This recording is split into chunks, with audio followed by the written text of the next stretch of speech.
Authorities in Hawaii expect the number of people killed in last week's wildfires to rise dramatically as the rescue efforts continue.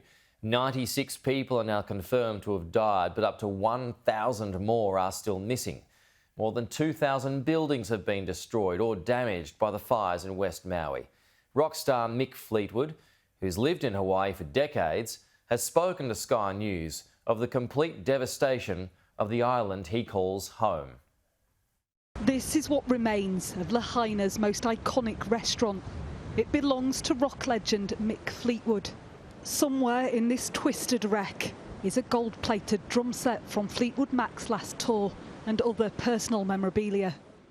Mick made Maui his home 25 years ago, but this week watched in horror as the island became the scene of the worst wildfire in the United States for more than a century. He was in LA visiting family when the fires hit, but chartered a plane to return with relief supplies. He's sitting down to talk with me because he wants the world to keep remembering the people here. Selfishly, I haven't lost a family member. I didn't lose my house.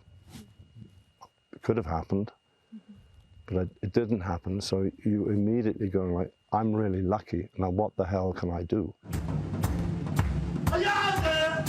For 11 years, Mick has owned Fleetwoods on Front Street. Locals talk fondly of seeing the legendary rocker jamming out. But now, many of his 120 employees have lost everything. I mean, sitting here, I know that I can hardly look round that way, because over those mountains is complete devastation. The whole town of Lahaina is no more.